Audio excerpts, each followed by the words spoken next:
이번 시간은 제8장 미장 및 타일 공사에 대해서 문제를 풀어보도록 하겠습니다. 1번 미장 공사에 주의할 점으로 옳지 않는 것은 1번에 양지를 재를 사용하고 배합을 정확히 하는 것이 미장은 좋습니다.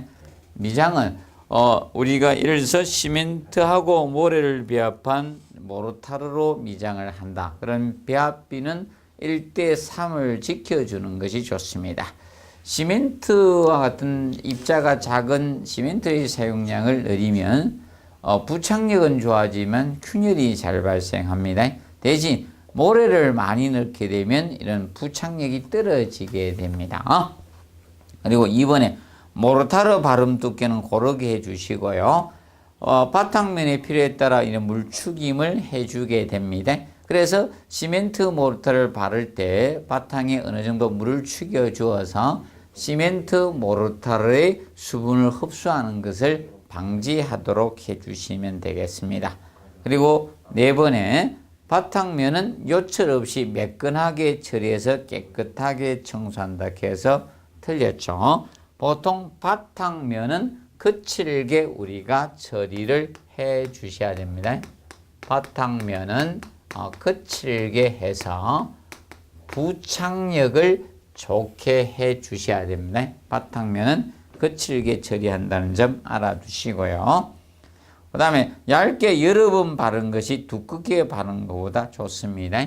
자, 얇게 여러 번 발음을 해야지 균열 및 박락을 방지하겠죠. 균열 및 박락 방지를 위해서 얇게 여러 번 바르는 것이 좋습니다. 그 다음에 2번에 보시면 미장공사에 대한 설명으로 옳지 않는 것은 자, 1번 바름 두께를 얇게 여러 번 하는 것이 좋고요. 그 다음에 2번에 실내 모르타르 박이수는 위에서 아래죠. 천정, 벽, 바닥 순서입니다. 벽, 천장, 바닥이 아니고요. 그래서 2번 틀렸고 상당히 긴 벽면의 미장면은 신축 줄눈을 설치하는 것이 좋습니다. 그럼 긴 벽면의 경우는 보통 균열을 방지하기 위해서 이런 조인트 비드와 같은 이런 줄눈을 주죠. 이걸 설치해서 균열을 방지하는 효과를 가지고 있습니다. 그리고 4번째, 시멘트 모르탄, 시멘트, 물, 모래, 기타 혼화제를 혼합해 준 것이 되겠죠. 그리고 개구 주변 바탕면은 메탈라스를 설치하는, 특히 개구 주변이 균열이 잘 생깁니다. 그래서 균열을 방지하기 위해서 미장 바탕용 철물을 써주는 게 좋죠. 미장 바탕용 철물을 떼고 발라주는 것이 좋습니다. 대표적으로 거기 나오는 메탈라스라든지 와이어라스라든지 또는 와이어 메쉬 같은 용접 철망, 와이어 메쉬. 그래서 이런 용접 철망 같은 것을 대어주고 해주시면 되죠. 이런 것을 설치해 주셔서 균열을 방지하도록 해주는 것이 좋습니다. 알아두시고요. 자, 그 다음에 3번 문제를 보시면 미장 재료 및 시공 방법에 대한 설명으로 알맞지 않는 것은 해가지고 나옵니다. 1번에 수경성 재료. 자, 경화 과정에 이 물이 필요한 재료의 성질을 가진 것을 수경성 재료라고 하죠. 대표적으로 시멘트, 모르타르가 대표죠. 스코플라스트 이런 것이 수경성 재료고, 반대로 기경성 재료는 경화 과정의 공기 중에 탄산가스 CO2가 필요한 것이 기경성 재료죠. 그래서 흙질이나 이런 해반죽과 같은 이런 것이 대표적으로 기경성 재료고요. 두 번째, 바탕을 거칠게 해서, 바탕을 거칠게 하는 것은 부착력 증가를 해서 거칠게 하는 것은 맞습니다. 근데 모르타르 한 번에 두께와 접착력을 높이는 것이 좋다고 해서 한 번에 두껍게 바르면 미장이 박락 떨어지거나 또는 균열이 원인이 될 수가 있습니다. 그래서 얇게 여러 번 발음을 해주는 것이 좋습니다. 그래서 2번은 틀렸고, 그래서 한번 벽 기둥의 못을 보호하기 위해서 되어는 철물을 코너 비드라고 칭하죠. 코너 비드. 그리고 계단 디딤판 끝분과 같이 미끄럼 방지를 목적으로 설치하는 것은 논슬립이고요. 그 다음에 실내 미장은 천정벽 바닥 순으로 위에서 아래로 공사를 하시면 돼요. 실내 미장은 위에서 아래 옥상난간에서 지상층으로 우리가 하시면 됩니다.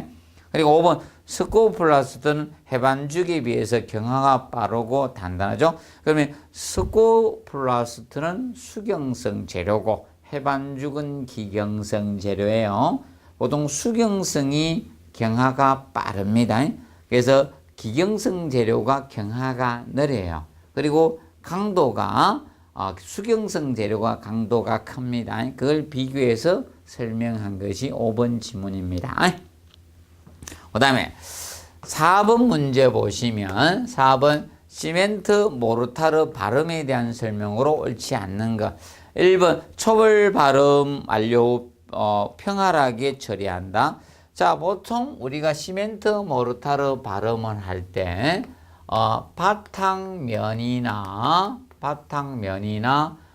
그리고 초벌 발음면이라든지 초벌 발음면이나 아니면 고름질을 우리가 할 수도 있죠. 고름질면이라든지 또는 재벌 발음면들 이런 것들은 전체적으로 다 거칠게 처리를 해 주셔야 돼요.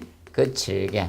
바로 부착력 증가로 해서 다 거칠게 쇠갈기로 벅벅 긁어두는 것이 좋습니다. 그래서 평활하게 처리하는 것은 정벌 발음면이죠. 정벌 발음면 이 마감면의 경우에는 평활하게 처리를 합니다. 얘는 거칠어서는 안 되고 얘가 평활하게 처리하는 것이고 다른 면들은 부착력 증가로 해서 거칠게 처리를 해 주셔야 됩니다. 그래서 1번 문장은 틀렸고요. 자, 2번에 두꺼운 발음면은 메탈라스니 부착에서 등을 우리가 설치해서 등으로 부착을 우리가 부착력을 발생시켜 주는 게 좋습니다. 그래서 여기 미장 바탕용 철물을 써주는 거예요. 이걸 써주면 균열도 방지되지만 이걸 대주고 해주면 부착도 좋아. 부착을 좋게 해주는 역할도 하고요. 그 다음에 균열 방지 효과도 가질 수가 있습니다. 그리고 세 번째 코너비드의 기능을 코너비드 기능 평활한 면과 선의 확보나 코너 부분의 파손에 대한 보호 기능을 갖는다 해서 맞죠? 코너 부분. 그래서 항상 기둥이나 벽 모서리가 나와 주시면 됩니다. 모서리를 기억하시면 된다. 코너. 그리고 4번 네 번째 초벌 발음 후 2주 이상 방치해서 충분한 경화 균열 발생 후 덧먹임을 하고 우리가 재벌 발음을 우리가 해주시면 되겠습니다. 그래서 초벌 발음하고는 충분히 방치를 하게 되면 균열이나 흠이 발생을 한다. 거기를 메워주는 작업이 덧먹임이었죠. 그리고 발음 순서는 위에서 아래로 진행하시면 되겠습니다. 그리고 5번 보시면 5번 문제에서 1번에 발음면 오염 방지와 조기 건조를 방지해야 됩니다. 조기 건조가 되면 균열을 야기시킵니다. 그래서 통풍이나 일조를 확보하면 안 돼요. 통풍 일조를 차단을 시켜줘야 됩니다. 그래서 급격한 건조는 균열을 야기시키게 됩니다. 그래서 그 통풍이나 일조를 차단해 주는 것이 있습니다. 그래서 일반적으로 통풍 일조를 차단하기 위해서 유리공사가 먼저 진행을 해야 돼요. 유리공사 후에 실내 미장공사가 진행이 되는 거예요. 미장공사를 진행을 합니다. 자, 이번에 미장 발음 작업 전에 근접한 다른 부재나 마감면 오염되지 않도록 적절히 보양을 해 주시고요. 그 다음에 세 번째, 시멘트 모르타르 발음 공사에서 시멘트 모르타르 1의 발음 두께는 바닥의 경우를 제하고 6mm가 표준입니다. 그래서 한 번에 두껍게 바르면 되고 얇게 여러 번 발라주는 것이 기본입니다. 네 번째, 시멘트 모르토 바른 공사에서 초벌 바람에 바람 바탕 뚝이 너무 두껍거나 얼룩이 심하다 또는 요철이 심하다 이렇게 표현할 수 있죠. 이럴 때는 바탕을 골라주게 됩니다. 그것을 고름질. 그래서 초벌 바람 위에다가 덧붙여 바탕을 골라주는 역할을 하는 것이 바로 고름질 개념이 됩니다. 그리고 5번에 바람 등에 의해서 작업 장소에 먼지가 날려 작업면에 부착될 우려가 있는 경우는 방풍 조치를 취해 주시고요. 그리고 우리가 알아둘 것은 이 미장공사에서는 이거 꼭 기억하십시오. 유리공사 후에 미장공사가 진행된다는 거. 그리고 모든 건조는 조기 건조, 빠르게 건조시키는 것은 없습니다. 그 측면을 항상 기억해 두시고, 그 다음에 6번 문제 보시면 미장공사의 균열을 방지하는 방법으로 옳지 않는 것. 자, 1번에 바르기는 돼도 한 번에 두껍게 바르면 균열이나 방락의 원인이 된다. 얇게 여러 번 발라주셔야 됩니다. 그리고 바르기는 그리고 초벌 재벌에는 굵은 모래를 사용하는 것이 균열 방지 효과가 좋죠. 거친 모래를 쓰고요. 그다음에 이 시멘트와 같은 입자가 작은 양을 많이 하게 된 부배합을 하면 균열이 잘 생깁니다. 최대한 적게 써주는 게 좋고 미세 재료는. 그리고 네 번째, 콘크리트 바탕에 물추기를 하고 미장 공사를 해주는 것이 좋습니다. 콘크리트 바탕이나 콘크리트 블록 바탕 이런 데는 미리 어느 정도 물추김을 해주고 하는 것이 좋습니다. 그리고 급격한 건조를 피하셔야 됩니다. 서서히 건조를 해줘야지 균열을 방지할 수 있고, 그리고 우리가 아까와 같은 메탈라스나 와이어라스 같은 미장 바탕용 철물을 사용해서 균열을 방지하는 효과를 가질 수도 있습니다. 그 다음에 7번, 미장공사에서 균열 및 방락의 원인이 아닌 것에 나왔습니다. 재료가 수축을 하니까 균열이 생길 수 있겠죠. 그리고 바름 두께가 같지 않다. 바름 두께가 두껍다 얇았다 이러면 방락이나 균열의 원인이 될 수 있겠죠. 그리고 여물을 많이 넣는다는 것은, 여물은 보통 저겁니다. 시멘트, 모르타를 제한 기타 미장 재료를 사용할 때 균열 방지 목적으로 넣는 것이 여물입니다. 여물은 균열 방지 목적으로 넣습니다. 여물은 집여물이 있고요. 삼여물이 있죠. 마닐라산과 같은 삼여물이 있고 이걸 썰어 넣는 거죠.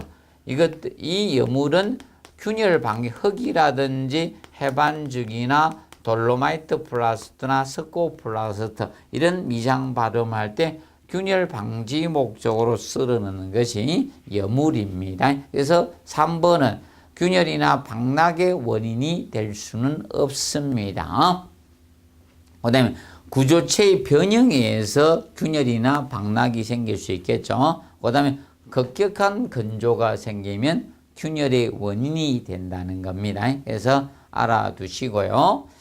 그 다음에 8번 문제 보시면 미장 공사 중 해반죽 공사에 관한 설명으로 옳지 않은. 자, 해반죽은 기경성 재료죠. 기경성 재료에 해당이 됩니다. 자, 모래는 점도 조절용으로 사용이 되고요. 그 다음에 어느 정도 미장면의 강도 확보도 되겠죠. 그래서 얘는 소량 정도 사용이 되고요. 그 다음에 해초풀이 바로 부착력 정대를 위해서 사용합니다. 자, 해반죽은 물로 반죽하지 않습니다. 해반죽의 경우는 이 해초풀로 반죽합니다. 물로 반죽하면 부착이 안 돼요. 그래서 얘는 해초풀로 반죽을 하게 됩니다. 그리고 여물은 균열이 생기는 걸 방지하기 위해서 여물 넣어주고요. 작업 중 통풍은 차단합니다. 차단하고요. 그 다음에 작업이 완료되고 나서 마른 정도를 봐서 어느 정도 통풍을 조절해 가면서 우리가 건조를 시켜줍니다. 모든 것은 급격한 건조는 없습니다. 그리고 5번에 초벌 바름 후 10일 이상 방치를 하는 것은 이겁니다. 초벌 바르고 나서 충분히 건조가 되고 나서 우리가 재벌 바름을 해야 돼요. 초벌 발음이 마르지 않은 상태에서 재벌 발음하면 얼룩이 생깁니다. 그래서 이 얼룩 방지를 위해서 초벌 발음하고 10일 이상 방치를 해준다는 점 기억을 해두시면 되겠습니다. 그리고 9번 문제 보시면 바다 강아지 발음 바로 하드너 마감입니다. 바다 강아지 발음 하드너 마감입니다. 자, 보통 아파트 지하 주차장과 같은 데 파워 핸들을 이렇게 돌리면 콘크리트 바닥이 마모가 돼요. 그래서 바닥을 강화시키게 됩니다. 그것을 하드너 마감이라고 합니다. 그래서 이 하드너 마감에는 먼저 두 가지가 있습니다. 분말형이 있고 액상형 두 가지가 있습니다. 보통 분말형은 보통 미경화 콘크리트의 경우 블리딩이 끝나고 나서 이 물기나 이런 레이튼서 같은 이물질을 제거하고 초결이 시작될 때 분말형 가루를 뿌려서 우리가 하게 됩니다. 기본적으로. 그런데 기존 콘크리트와 같이 경화가 끝난 콘크리트는 바탕을 조성을 해줘야 돼요. 그래서 보통 모르타르로 두께 30mm 정도 바탕을 만들어 주고 나서 블리딩이 끝나고 레이튼서나 이런 물을 제거하고 모르타르가 응결이 시작될 때 분말형 가루를 뿌려서 이렇게 하게 된 분말형은. 근데 액상은 콘크리트 탓을 하고 나서 바탕이 건조가 돼야 돼요. 그래서 최소한 21일 양생을 시켜서 완전히 건조시키고 액상은 하게 됩니다. 그래서 먼저 1번에 새로 탓을 한 콘크리트 바닥은 최소 21일 이상 양생. 자, 분말형 바닥 강화제는 양생시키면 안 돼요. 그래서 미경화 콘크리트 상태에서 바로 물기하고 레이튼스만 제거하고 나서 응결이 시작될 때 바로 공사에 들어가야 되는 겁니다. 그래서 1번은 액상 바닥 강화 바탕의 개념이 돼요. 액상. 액체를 침투했어요. 액상으로 이제 액체를 갖다 침투식으로 하는 그는 바닥 강화제의 개념이고 분말형은 아니다. 그래서 1번 개념은 그래서 틀렸습니다. 그리고 2번이 바로 분말형 바닥 강화제의 우리가 살포할 그 시기를 잡고 있는 것이죠. 그래서 블리딩이 수분 상승 현상은 멈춰야 돼요.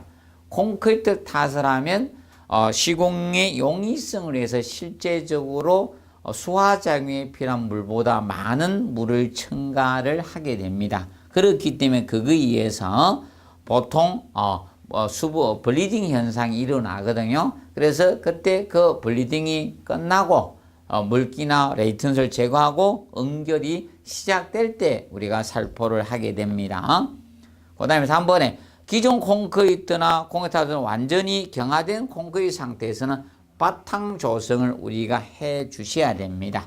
그래서 보통 배합비는 시멘트와 모래의 배합비가 1:2의 배합비로 해서 두께 30mm 모르타를 헤쳐줘서 바탕을 만들어주고 우리가 해 주셔야 됩니다.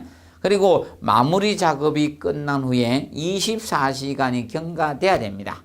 24시간 경과되고 나서 물로 양생을 해 주셔야 돼요. 어느 정도 굳고 나서 강도가 생긴 상태에서 물로 양생이 들어가지 바로 물로 양생해서는 안 됩니다. 그래서 명심하세요.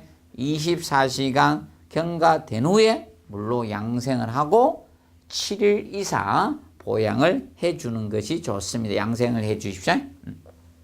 그리고 수축 및 팽창에 대한 이런 균열을 방지하기 위해서 그래서 지하 주차장 바닥에 가면 홈이 격자로 이렇게 파져 있는 겁니다. 그 간격이 대략 4에서 5m 이내가 됩니다. 그래서 그것이 바로 균열을 방지하기 위해서 조절줄로 넣어놓은 겁니다. 그래서 알아두도록 해두시고, 그 다음에 10번 다음 중 미장용 철물과 관련이 없는 것 대가 나왔습니다. 논설 2번 디딤판 끝부분에서는 미장용 철물이었죠. 그리고 코너 비드는 기둥이나 벽의 모서리와 같은 부분에 보호하기 위해서는 코너 비드. 인서트는 관계없죠. 인서트는 배관이나 배관공사나 반자틀 공사라든지 뭐 떡도 공사 등과 같이 구조물이나 이런 배관 등을 매달기 위해서 콘크리트 탓을 전에 매입하는 철물이 인서트. 원래 인서트는 삽입하다는 뜻이죠. 그 철물이고. 그래서 미장용과 관계가 없죠. 그리고 줄눈 때는 보통 바닥에 수축균열 방지 목적으로 되어주는 거, 뭐 인조석 갈기라든지 테라조 현장 갈기 했을 때 줄눈 때 되고요.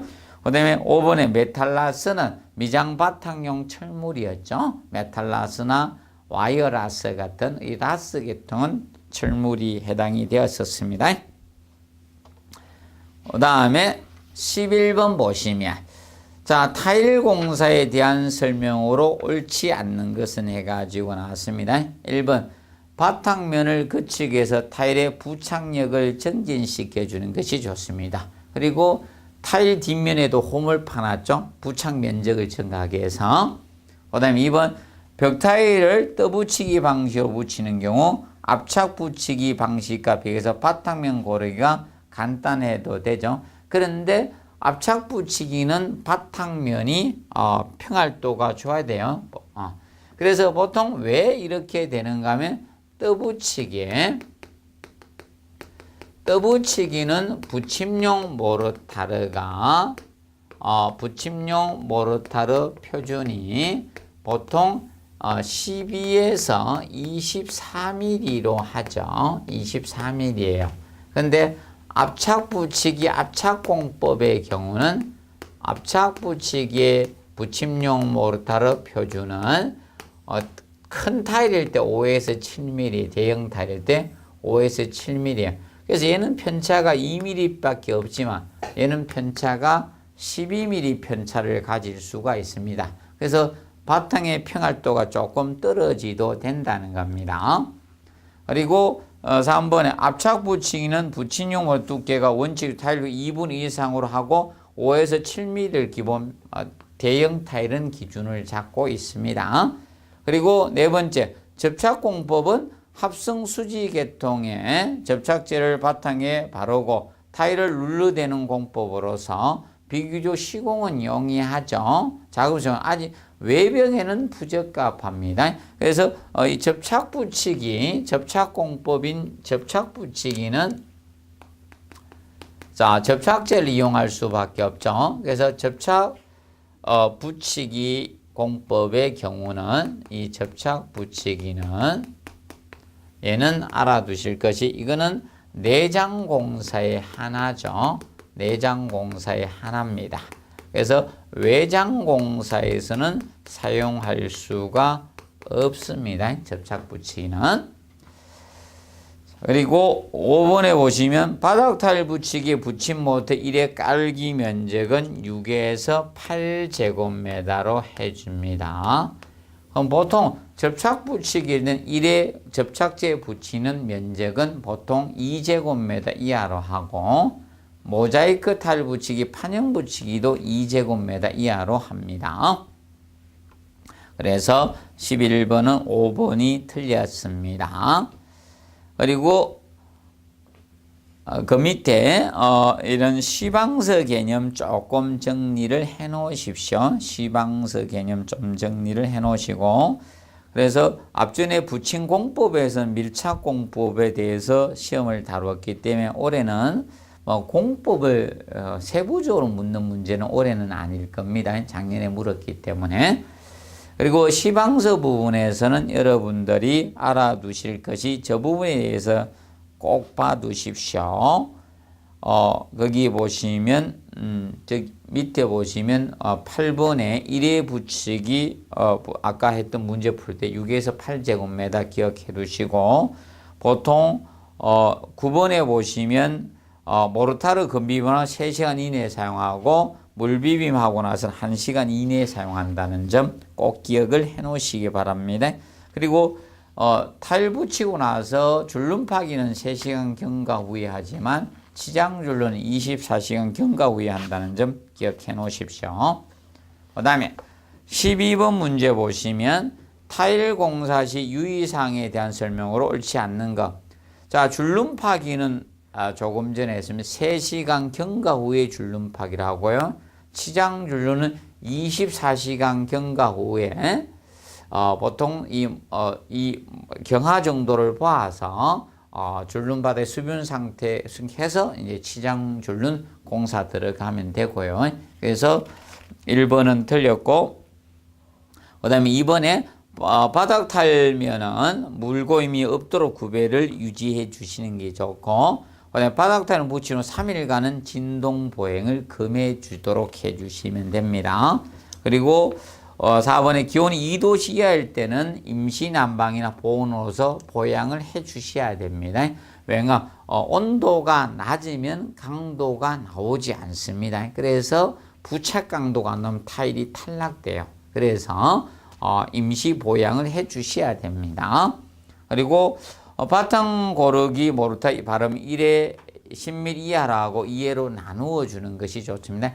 그리고 바탕 고르기를 하고 나서는 기본적으로 모르타르로 부착할 때는 보통 여름의 경우는 3, 4일 있다가 하고요. 3, 4일 이상 있다가 타일을 부착하고요. 봄이나 가을의 경우는 바탕을 갖다가 일주일 이상 두는 형태로 하죠. 이렇게 해서 부착해 주시면 됩니다. 근데 접착 붙이기를 할 때는 바탕이 접착력이 떨어질 수밖에 없습니다. 그래서 보통 여름의 경우는 일주일 이상 방치를 하고요. 기타 계절은 2주 이상 충분히 건조시켜서 바탕을 접착력이 좋도록 해야 되죠. 만약에 바탕에 습기가 있으면 접착 붙이기는 타일이 탈락되는 원인이 될 수가 있습니다. 그리고 13번 타일의 탈락 원인과 가장 관계가 없는 것 해놨죠.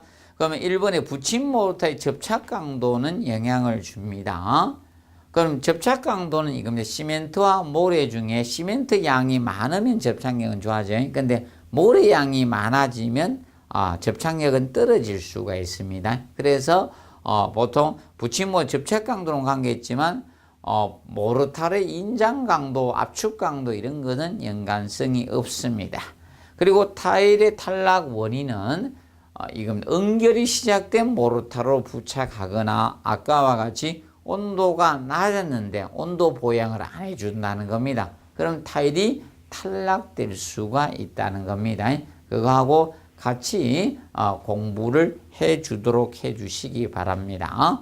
그리고 붙임 시간의 불이행이에요. 보통 타일은 최대 시간을 모르타르 바르고 나서 최대 시간을 30분 이내로 잡고 있습니다. 보통 15분 이내로 타일을 부착시키는 것이 기본 원칙이에요. 그런데 붙임 시간을 불이행해서 너무 늦게 붙였다는 겁니다. 그러면 타일의 탈락 원인이 될 수가 있다는 점 기억을 해 놓으시고요. 그 다음에 14번에 보시면 벽타일 붙이기 공사에 관한 설명으로 옳지 않는 것은 1번에 동시 줄눈 붙이기 밀착 붙임 공법. 자, 이거는 바탕면하고 타일 뒷면의 양쪽에 보통 바탕면에다가 붙임 모르타를 바르고 충격 공구, 이 진동 공구를 활용해서 하는 것은 동시 줄눈 붙이기 밀착 붙임 공법이었죠. 압착 붙이기는 압착 공법의 경우는 이거였습니다. 바탕면에 바르고 나서 나우망치나 고무망치를 이용해서 타일을 압착시키는 것은 압착 붙이기고요. 혼돈하지 않도록 해주시면 됩니다. 그리고 2번에 자, 판형 붙이기. 판형 붙이기는 자, 모자이크 타일 붙이기가 판형 붙이기입니다. 판형 붙이기. 그래서 판형 붙이기는 낱장 붙이기와 같은 방법으로 합니다.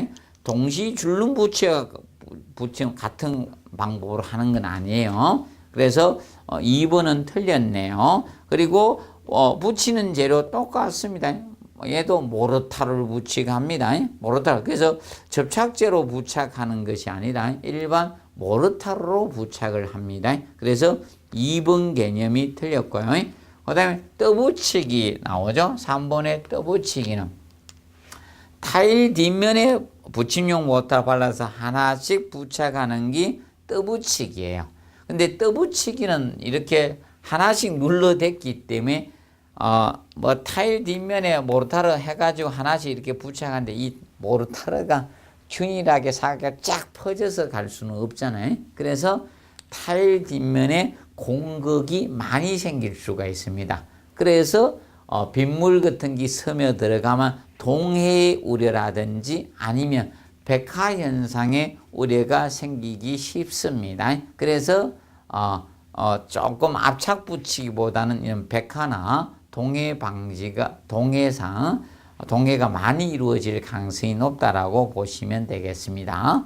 그리고 압착 붙이기는 바탕에다가 모르타르를 바르고 나무망치 이걸로 이제 시방서에서는 이렇게 두들겨서 압착시키는 겁니다. 그럼 일반적으로 지금 현장에서는 고망치 가지고 많이 사용하고 있습니다. 그리고 계량 압착 붙이기는 타일 뒷면에도 모르타르 바르고 바탕면에도 모르타르 바르는 것이 계량 압착 붙이기입니다. 근데 이 계량 압착 붙이기는 접착력은 좋습니다.